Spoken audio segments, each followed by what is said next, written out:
Okay guys, you saw us take apart a video, you saw the daughter do that. We're going to try to explain to you quickly what these components do, how to assemble it, and have it on the bike in less than 5 minutes. Okay, what we got here, these are your internal components on the fork. We've disassembled, cleaned, and gotten this prepped and ready to go. And you've got your dampeners, your spring, your preload spacers, all that good stuff. First thing we're going to do is we're going to put our preload spring in. We're installing a 1-inch lowering kit. We have an extra 1-inch spring. Put that piece on. Drops into the fork leg. Notice it popped out the bottom here. Stick on our stop. Slide it into our lower fork leg. Got our washer and our bolt. We'll get this hand started.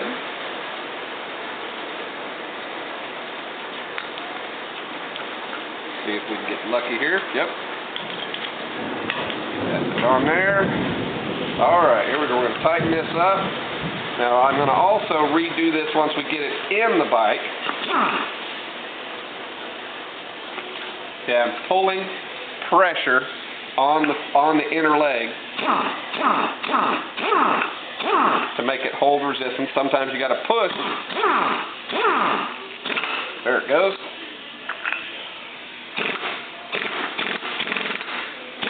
Alright, so now we've got the inner tightened. Notice I didn't have to use the dampening tool. To do it correctly, if you wanted to try to actually set this with the Yamaha torque, you'd have an inner dampening tool that you can make out of threaded rods and a couple of jam nuts. But what you just saw me do with the impact has always worked well for me. The next thing we're going to do is install our upper race, slide they may call it. Drop that on. There's a large washer here.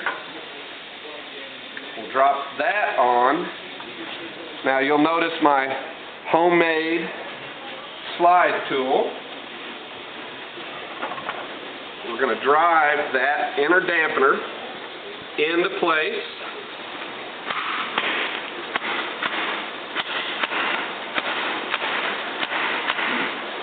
Okay, now that that's installed into place here, I'm going to take my washer back loose. Make sure it looks like that inner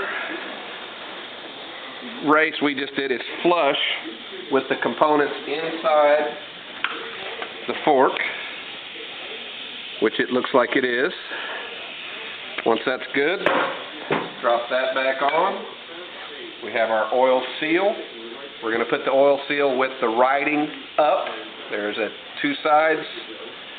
To put that seal on, you generally want to put just a little bit of tape over the top of the fork leg.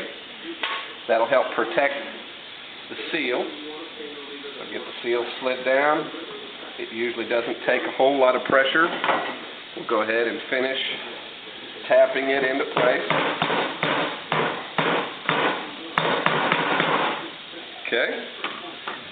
Now we'll check, make sure that it is below the snap ring groove, which is right inside there, and it does look like it is.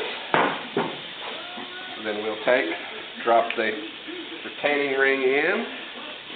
You can either use a piece of plastic, or you can use, carefully, a small flat screwdriver to get this snap ring down and seated.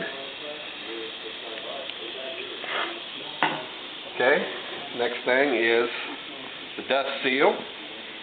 It too can press on. Now I have a coupler on the other end of my PVC tube. That will fit around that's all there is to the outer seal.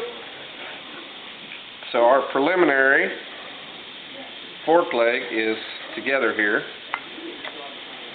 Notice it sticks actually in the closed position because there's no spring in there. Okay, so the next thing, we're going to be filling this up with fluid. Now per the manual, this is going to be 4.8 inches without the spring and bushing inside from the top of the inner tube down with this assembly fully compressed. So the easy way to do that, first thing we're going to do is fill it up with fluid here. Now note, I'm using a good high quality BG Products full synthetic power steering fluid. It's non-corrosive, very easy on your seals. Now I'm going to slowly pump this. The fluid you'll see is really high up in there. But by pumping this, I'm displacing the fluid below that dampening rod. Okay, so I got to put a little bit more fluid in here now. Okay, so we're well over our 4.8 inches down. So we'll get this balanced here. I'm going to use my friendly Mighty Vac now. What I've done is I've zip tied a drill bit on it to hold it nice and straight. I'm at 4.8 inches from the bottom of the tube to this last zip tie.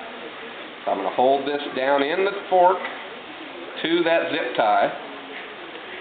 Suck the fluid out. You'll see the fluid coming now.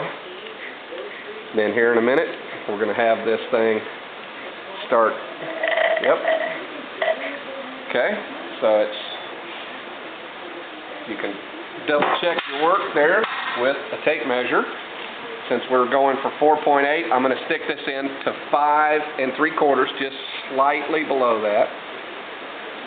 Stick that in, pull this out, and it should be wet right to the 1 inch mark, which it's almost perfect. You may not be able to see that there. Okay, so now that we're good there, we can get this slipped back into the bike.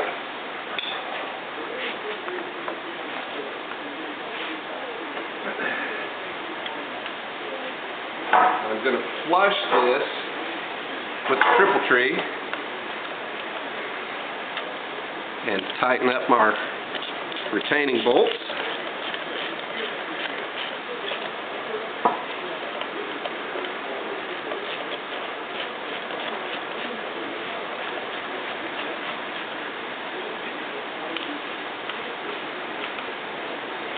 Okay, got that done. Now the next thing is we're going to put the rest of the components inside here. This is a stock spring. This is a progressive spring.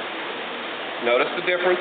The progressive spring is actually slightly longer by about 1/4 inch. Now note that dimension.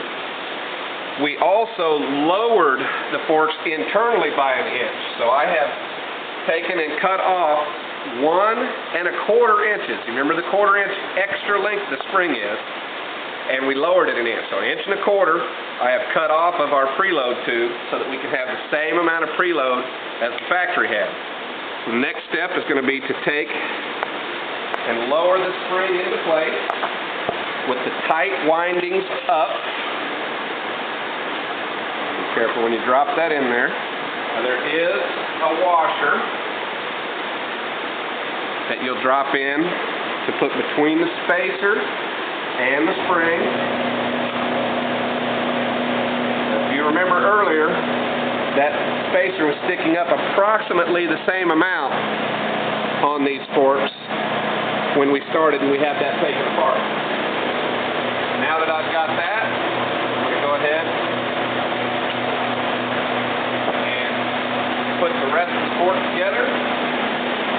Got your upper tube, got your 22mm socket.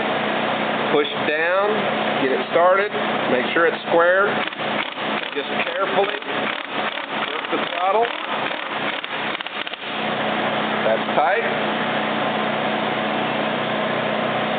Spin our cap on.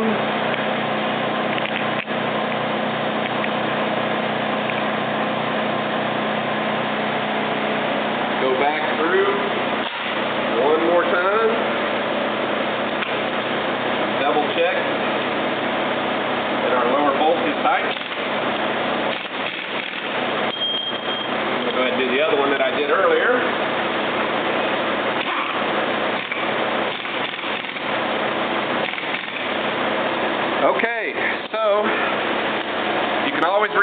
watch that again if you weren't sure what we're doing there. We just put new springs, new seals, and reinstalled it, and I'm pretty sure we were under 5 minutes. But until next time, I think the next video we probably will do will end up being maybe a clutch. So stay tuned. It's Sean Morley, Morley's Mother. Have a good day.